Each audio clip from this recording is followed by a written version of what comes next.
What's up, everybody? I am so incredibly honored and stoked and excited to be here. Yeah, I mean, Brian and I have been friends and colleagues for a while now. We've walked each other through some really amazing times of celebration and some really difficult and challenging times as those things come up in life. And I have, really been wanting to come and visit the community that he's been a part of over on the East Coast. I have heard nothing but amazing things. It's an interesting time in that I couldn't be there in person, but how amazing is it that I can still come and be with you all from my kitchen. So I am just, so honored. I can't wait to have more conversation afterwards. Can't wait for you all to get engaged with us so that we can be having a dialogue together. As much as it's really amazing to have this sort of one-way experience of being fed through these services, it's just as important to have these two-way connections and be able to be an active participant in what's going on. So please stick around afterwards. Can't wait to get to know more of you through that context. So today, I guess y'all are talking about oneness, which was really cool to see that you all are also named Oneness. So I'm assuming that y'all are experts by now on what that is. But I wanted to just start out with, I think Brian did this last week as well, and just reading that principle of oneness. I believe it's the 7th principle that you all have put together. And this is what you all have to say about the principle of oneness. Because life is simply God animating itself into being, all life comes from the same divine source and is inherently divine in its own right. Therefore, all living things are viewed as an expression of God and are animated out of the infinite potential of God's love. That reminds me of this Brother Ali lyric. Brian and I, Zennials, kind of raised on hip hop. Brother Ali is this MC from the Midwest who also is a practicing Muslim. He says, I know who I am and I know whose I am. On your wings I fly, in your shoes I stand. I'm animated by love, I don't move by chance. On every stage I touch, in every place I stand. I love that idea of being animated by love. And when I went to look up the definition of being animated, it simply means being full of life. Being full of excitement. And I just thought that was so fitting for Oneness CSL, which I am assuming is all just an outpicturing of a lot of what Brian brings. I can't think of many humans that are more full of life and full of excitement. It's something I love so deeply about y'all's spiritual leader. So that word animated, it makes sense that it's so deeply present in this community, that it's, it's this state of being in which you are feeling full of life. And it makes me think about this check-in question I often bring that I got from this pastor, Barbara Brown Taylor. And it's a check-in question I use for, when we're doing small meetings. And it's simply the question of, what is bringing you life right now? And I think about that, and I find that sometimes we have to discern exactly what that is. What is bringing us life right now? And something that's been bringing me life recently is like going back to like religious texts. I don't know. I think in the midst of all of this change, I'm seeking like wisdom from the past. I'm seeking, like the wisdom traditions and that have gone through long periods of time, and what they have to say and what they have to remind us about being alive and being human, regardless of the particular point in time that we're inhabiting. And it makes me think of, right, in relationship to the theme of today of oneness, and my talk title is Oneness Is Not Sameness. That reading from my column gave a lot of it away, what I'll be talking about, but we're going to go a little bit into it. But I was going back to this paper I actually wrote in college. I studied religion and religious studies in college, and I was studying some creation myths. And one of the creation myths that I love comes from out of the Hindu tradition. The Hindu tradition is just vast, and as many of you know, has had an influence on religious science and the teachings here. But one of their main creation stories, of which they have a few, is this creation of Shiva, right? And Shiva being this like allness and wholeness and all that is, this idea that the entire universe is just the dancing and playing out of this primordial god of Shiva. And the story goes is that like Shiva was just like all and everything, and was just, you know, hanging out with itself. And at some point, like, I think honestly, out of boredom or whatever else, like would maybe seek to have some deeper interaction, Shiva began to part, right? Shiva began to first move from a holism and a wholeness to like split between like a masculine and feminine entity, and then began to split again between Shiva and then Parvati, which you'll see sort of like as a consort or like the feminine aspect of Shiva. And then through that began to, it's said that like Shiva was enticed to enter into a game of dice with Parvati. And through that competition, they began to separate more and more. And through that separation became the manifestation of the universe itself, right? Just this game of dice that began to split away. It makes me think about, you know, like the scientific creation story of the Big Bang, of how everything, right? The entire universe, this unfathomable expanse of space and time, all at the point of the Big Bang was like the size of an atom, right? Like everything that is, every single carbon molecule in our body, everything that we see, that we can feel, that we can touch, and that we can't see, all came from that one little point. When we are looking out in the expanse of the stars and the moon and the sky, we are looking at the same things that make us up too. There's a oneness there. And the fact that we all have ultimately come from this one thing, whether we want to talk about that being something that's divine and spiritual, or we want to talk about that thing being actually just really physical, regardless of that, whatever creation story you aspire to, it is evident, right, that we are all from this one source. And it's a beautiful thought. It's incredibly powerful to recognize the ways in which we are all one, and we need that, right? We need that in life.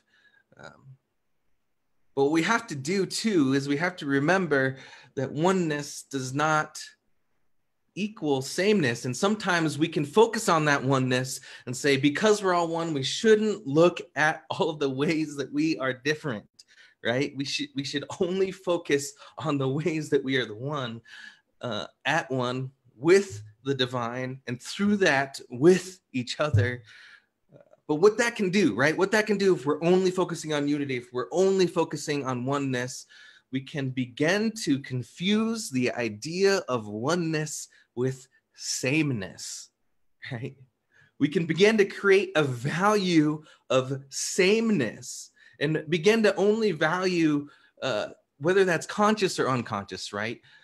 Situations that are comfortable, people that look like me and think like me and act like me and pray like me, we can begin to create this value of the world about not necessarily celebrating the diversity, but it's not about belonging. It then becomes about fitting in. Do you fit into this mold of sameness that I've created, whether I'm doing that knowingly or not? Sometimes oneness can become about sameness if we don't sort of catch ourselves doing that, right? And I get it. Like, I get why we do this. Our brains just sort of naturally do this kind of sorting out. Like, our brains seek sameness. Our brains want to push away anything that disagrees with who we are. That cognitive dissonance that we feel when someone may not be agreeing with our point of view in the world, that creates discomfort in our system. I went to the Parliament of World Religions. Gosh, whenever that was. Time is weird right now. It feels like it was like years and years ago, but I think it was just like a year and a half ago, actually. And there's this sociologist, an activist from Toronto that was there, and he's talking about deep diversity. And he's been doing diversity work his whole life. And he began to switch things up, recognizing that he was getting burned out, and he wanted to sort of bring in some science and sociology and some brain science into his work. And so what he talked about, right, is like, humans are so crazy and weird, but I get it, is that as we began to evolve, like as humans, and we are in these kind of competing and warring tribes, it became really, really important for us to be able to recognize who was a part of our tribe or clan and who was not, right? And that began to evolve deeply in our brains, right? So the fact that, like, they even done studies like on 1-year-olds that are able to respond to folks that have the same race and the same accent as themselves. Like, so this kind of sorting out of like if you're like me, I'm going to put you in this category, and if you're not, I'm going to put you out there. These in groups and out groups, that begins to develop at a very young age. And he says that continues, right? That like we continue to do this sorting of in groups and out groups in our brain. And those that we consider to be part of our in group, they feel safe. We allow for more flexibility and nuance, and they, in whatever group that is, that becomes the normal, right? And in the out group, conversely, as our brain begins that sort, we begin to look at them not through nuances and complexity and values, but we begin to look at them through their stereotypes that we may have of them. And we may consider that group to be dangerous in some way. And when they took a look at the brain, right? When they took a look at the brain and they showed images of people that were in certain folks in groups, the same part of the brain that lights up when you think of yourself lit up in folks that were shown that were part of the in group. And when they showed images of folks that were maybe part of the out group, it was the same part of the brain that lights up when you think of an object, right? So sadly, kind of tragically, when we are sorting a person into an out group, our brain is literally dehumanizing them, right? Literally dehumanizing them, viewing them not as a person, but as an object. And I can remember like feeling that or learning that and just being like, oh, so deeply disturbed, but also getting it, right? And so what ends up happening as we grow up through a culture, right, is that in group, then we become socialized to this kind of greater dominant culture, as was mentioned in that reading, that then the in group doesn't necessarily become the group that we were born into, the culture we were born into. The in group then becomes whatever sort of large dominant culture is present in any given place. And what ends up happening is an internalized oppression or an internalized racism if you don't happen to fall into that dominant group, right? So I want to illustrate this in kind of a vulnerable way. I did a piece of writing for this event that just was talking about my identity. It's not necessarily a piece of poetry or slam poetry, but I try to perform it in that way. So I'm going to just recite this for you. The name of the piece is So I Guess I'm Not White. Here it goes. In my life, there have been a few moments that completely shook me to my core, leaving me in waves of reverberations, totally upended by something I hadn't realized about myself and how I'm viewed in the world. This particular moment was right after college, during a time when I was already doing some soul searching about who I was and why I was here. One of my best friends in the world, someone I've known since middle school, who I still keep in touch with to this day, who is one of my dearest, most trusted and valued friends, said to me, "Dude, sometimes I forget you're not white." Now, I don't remember the context of the conversation. I don't know if I was wearing particularly white-looking clothes on that day. I don't remember if it was winter and the time of year when my dope tan fades. I do remember my heart free falling into my stomach and how horribly uncomfortable I felt. I do remember my absolute inability to utter any kind of coherent response, but most of all, I remember the feeling of otherness, of being other, a feeling that is so deeply familiar, the other feeling that I rarely talk about, especially with my white friends.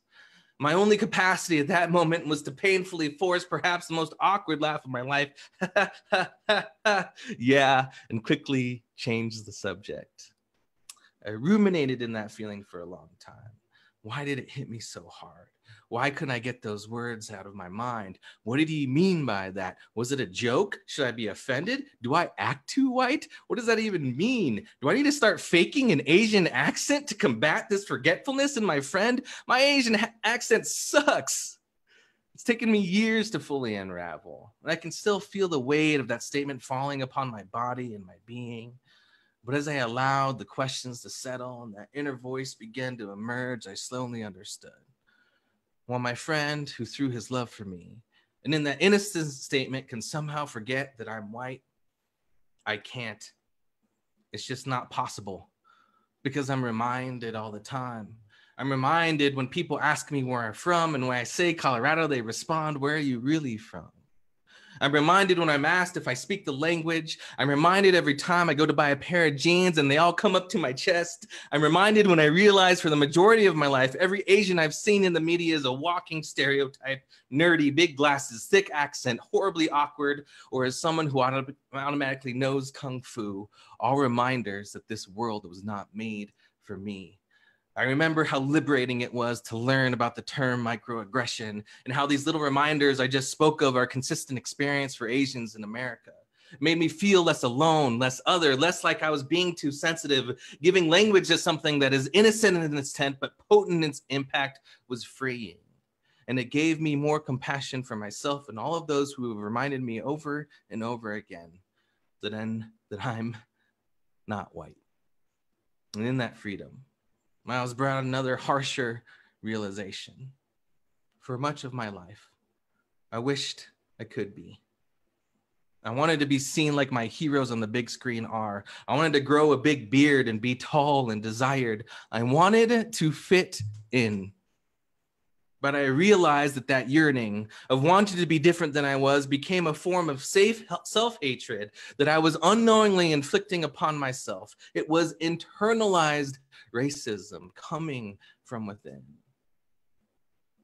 So much of my becoming, so much of my spiritual path, so much of the healing that I've experienced in my life has been in this radical and persistent practice to fall back in love with who I am, which includes my Japanese American ancestry. In oneness, we do not lose our identity. We gain it back. We are given the beauty that we are born with, and are able to see it again, there is an embrace that happens, not just an acceptance, but a full-on, super squeezy, bear hug of ourselves, our skin, our heritage, our style, our height, our gender expression, our sexuality, our religion, our bodies, our abilities, our unique personhood in the world. We come to include it all. That's radical inclusion. In that fierce embrace, we learn the secrets of alchemy and take the ways we felt othered and form them into pride. I sense we were made for this kind of journey. We were made to reveal this kind of love. We were made to heal.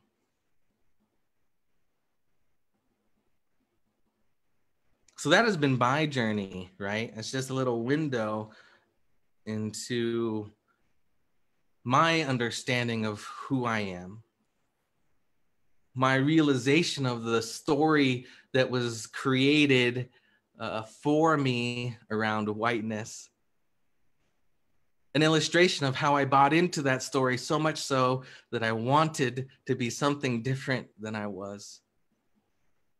And I also recognize that this coming into an understanding of identity is different. It's different for me. It's different for me than it is for others. And that the ways that I walk through the world, right, is also different. We're coming to terms right now with, we are having a reckoning with, in this beautiful, powerful, painful, beauty-filled way, around what it is to be Black in America, right? We're coming into an understanding of that. We're coming to realize that, like, if you are Black in America, it's most likely that your parents had to have a conversation with you about what to do when you get pulled over by the cops. If you are Black in America, it's most likely that there has been moments in your life where you not have experienced just microaggressions like me that I have experienced, that there have been some actual racist things said to you at some point in your life, maybe even in your spiritual community, right? We're coming into a deep understanding how this not only plays interpersonally, but this has been rooted and deeply rooted in our systems and in our culture. And we're coming to a reckoning about that too. And recognizing that, like, we're all part of that. And we're all complicit in that if we don't say something and do everything we can to heal this and transform this, to ensure that this does not happen anymore, that it does not happen again. And for white folks, there's a journey happening for white folks as well, right? Coming into an understanding of that, of the ways in which that white identity has, yes, given a ton of the P word privilege, but also how whiteness has also stripped an aspect of that, of your identity, away as well. And I hope that doesn't get lost in these conversations as well, right? This huge revelation came to me when I was in this workshop, and we were with, it was a multicultural group, and we ran around, and the question was like, the question was asked, like, what do you love about being blank? So what do you love about being Asian? What do you love about being Latinx? What do you love about being Black? And so everybody was able to do that. And what you notice with the people of color is, like, there's all this celebration. Like, I love my food. I love the rituals we have. I love the culture. And it was all, like, really tangible, really easy, really effortless to answer that question. And when it came around to the white folks, it was as if, like, there was nothing they could say. And granted, it was like a group of, like, progressive white folks that are really, like, diving into identity. But all of the beauty that was able to be celebrated by the people of color, by the global majority in the group, like, that wasn't present for the white folks in the room. And it made me realize and remember, like, whiteness and the system of supremacy that comes out of it, like, it affects everybody in weird ways. And so I hope that we are realizing and recognizing the healing that is being called forth for everybody, right? There's no savior coming in. Yes, use your privilege, but we are on this healing journey together. And so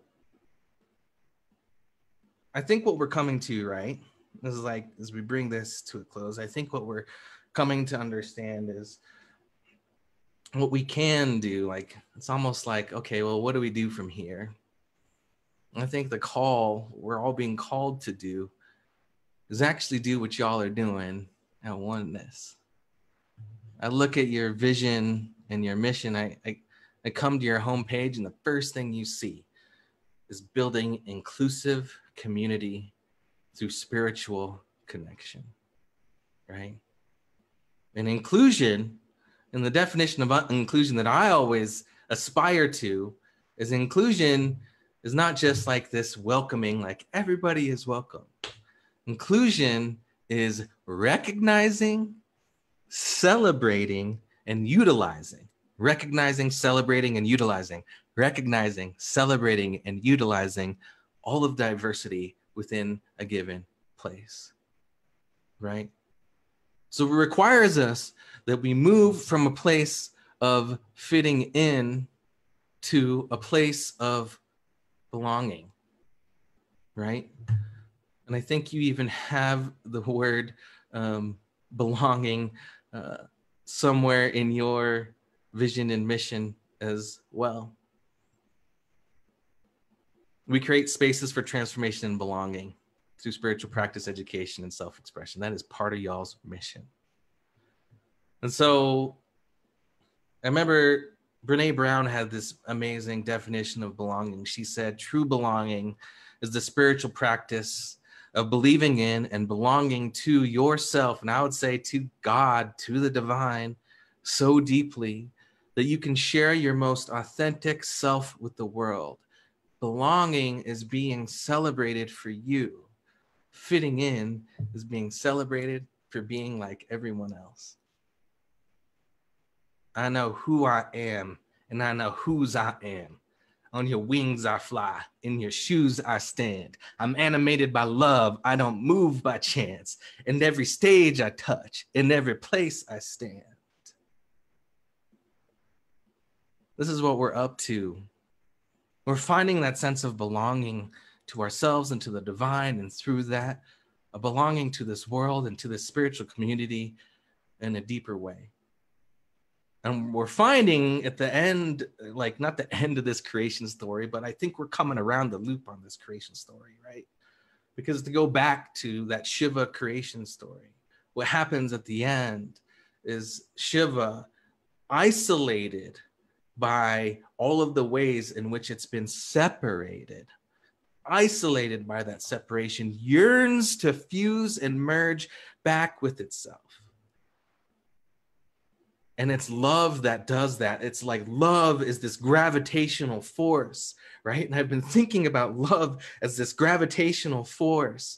Adrienne Maree Brown, who's one of my favorite spiritual activists of our time, Adrienne Maree Brown, she says, when society is in such upheaval, it helps to remind myself that love is the foundation of everything. Love is gravity. When we can see and feel it, we must uncover it and open the channels. So our task, y'all, is to open those channels of love. I've been geeking out on Hamilton, and I've been seeing the ways in which there's this love song called Helpless, right? Helpless, look into your eyes and I'm drowning in them. And that whole scene is about like just being so helpless. Like you just like give yourself to this love and to this person. And I wonder if we could give ourselves to the movement, if we could give ourselves to the transformation, if we could be so helpless because we are so deeply in love with the dignity of all human beings, in love with the pain and the power that's coming out of the movement for Black lives, just falling so helpless, like I'm done. Like, you got me. Tell me, I'll do anything. Just tell me what to do. I'm in love. And to feel that gravity pulling it back towards itself, the universe is doing the same thing. After the Big Bang, gravity is bringing it all back together. So I know at the end of Brian's last talk, he was talking about this great expanse of time that we are a part of. And I know like it can feel insignificant. Like it can feel like when you look at this big picture, what are we? Just a blip. Like the human species is just a blip. And we being just a little tiny piece of that human species is just a little blip of a blip. But I couldn't be farther from the truth, right? Like we all have this finite moment of time that we get to inhabit on this planet. We all have this finite amount of time. We don't know how long it's going to be. To be a part of more love, of more gravity happening in the world. We lost a civil rights icon yesterday. And I think about all of the folks that have fought for civil rights, everything that they sacrificed, but gosh, all the love they must have experienced in the middle of it all. We always talk about it being a fight, and yes, it's a fight because you do have to struggle with the movement, but it also can be this falling in love. It can also be this complete surrender of like, I'm helpless to this love. It can be a thing that brings us that kind of joy. And let's be real, love can be a struggle too, but we stick with it because it's love, right? So I know we're in this particular point in time. George Washington and Hamilton says, I know that we can win. I know that greatness lies in you, but remember from here on in, history has its eyes on you. History has its eyes on me. We are part of this moment in history. What are we going to choose to do with this time? Are we going to celebrate fitting in? Or are we going to celebrate belonging and oneness? So let's ground this all in some prayer.